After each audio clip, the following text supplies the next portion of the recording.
இனிப்பும் இருக்கு. 4 ஒரே டேஸ்ட்டா இருக்கு. ஒன்லியே. அந்த ஆ தேனை நான் குடிச்சிருக்கேன். இல்லாட்டி எனக்கும் தெரியாது. ஆனா எடுக்கிறதுக்குள்ள நான் பட்ட பாடு இருக்கே.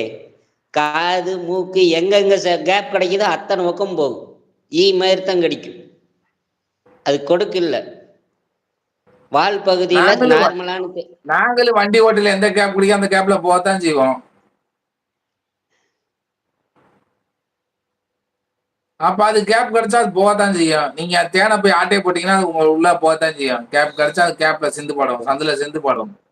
இதுல அப்படி ஒன்னும் இல்ல ப்ரோ. ஸ்பெஷல் ஒண்ணும் இல்லையா?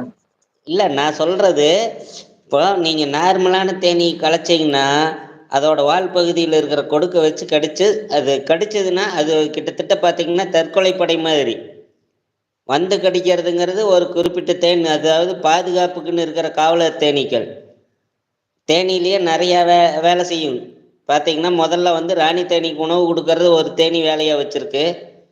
அடுத்து பார்த்தீங்கன்னா ஒரு தேனீ இறந்துட்டுதுன்னா அதை கொண்டு போய் போடுறதுக்கு கூட ஒரு குறிப்பிட்ட எண்ணிக்கையில் தேனீ இருக்கு. அதே இதில் ஒரு கூட்டில் வந்து இருக்கிற தேனீ செவிலியர் வேலையும் செய்யும். அடுத்து பார்த்தீங்கன்னா டாக்டர் வேலையும் செய்யும். அதுக்கு அடுத்து பார்த்தீங்கன்னா இறந்துட்டுதுன்னா அந்த தேனீயை தூக்கிட்டு போய் 1 கிலோமீட்டர் வரைக்கும் அந்த கொண்டு போய் போடுமாமா.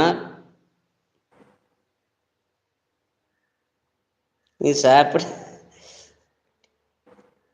சரி தம்பி, முருகனண்ணா, தேனை நீங்க சொல்றது அடிக்கிறவன் கையை கரெக்டா? நக்கத்தான் தேனியை செய்வாங்க. சாப்பிட்டோமா போனோமான்ட்டு இருக்கணும்னு சொல்றீங்க. தேனியை வளர்த்தவும் செய்யலாம். வளர்த்துனீங்கன்னா நீங்க அதை வந்து எடுக்கிறது எல்லாமே பண்ணி. ஆமாண்ணா முருகனா, கரெக்ட் தான் கரெக்ட் தான்.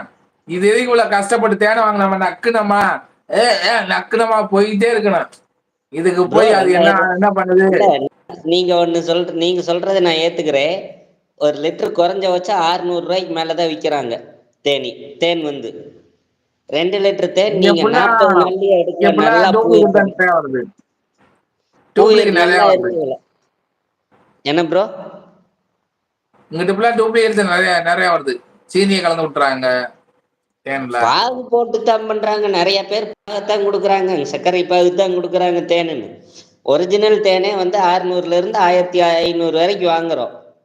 அப்படி நீங்க 40 நாள்ல இருந்து 60 நாளைக்கு ஒரு தடவை 2 லிட்டர் தேன் பூ நிறைய இருக்கிற பக்கம் கொண்டு போய் வச்சிங்கன்னா பெட்டிய கிடைக்கும். ஆனா ஒண்ணே ஒண்ணு, அந்த ஏரியாவில் ரசாயன மருந்து அடிக்கிறாங்கன்னா ஈரத்துணியை வச்சு மூடிடணும் அந்த பாக்ஸை.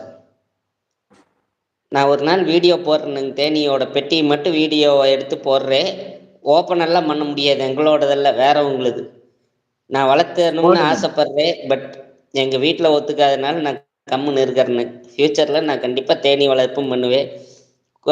ஒரு சில ஐடியா இருக்குது. மரம் வைக்கிறது தான் ரொம்ப முக்கியமானது. என்னோட டார்கெட் ஒரு 3 ஏக்கராவது மரமாக இருக்கணும். போடுங்க போடுங்க, ஒரு கண்டிப்பா பார்ப்போம். ஒரு சின்ன காடாக பண்ணி அதை வீடியோவாக போடுவேன். சரிங்க ப்ரோ. வேற என்னங்க போடுங்க ப்ரோ? போடுங்க. வேற ஒண்ணும் இல்ல, என்ன பேசுவது. சரி, ஓகே. லைவ்ல இருக்க எல்லாரும் ஓடி போயிட்டாங்க.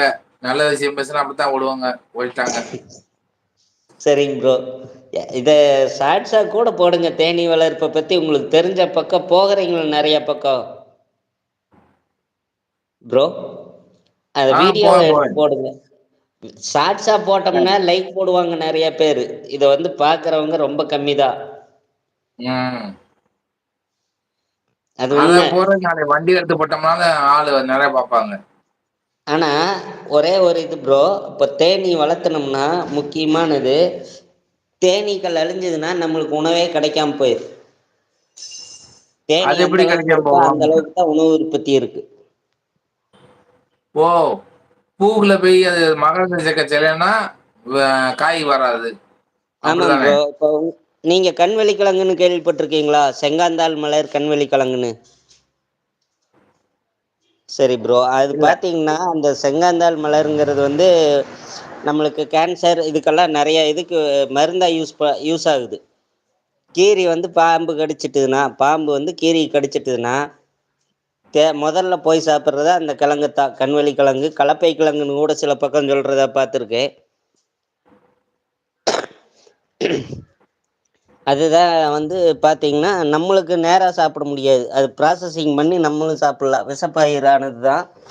ஆனால் விஷ முறிவுக்கு அதுதான் பயன்படுது, கண்வெளி கிழங்குங்கிறது. அந்த மாதிரி ஒரு சில விஷயங்கள் வந்து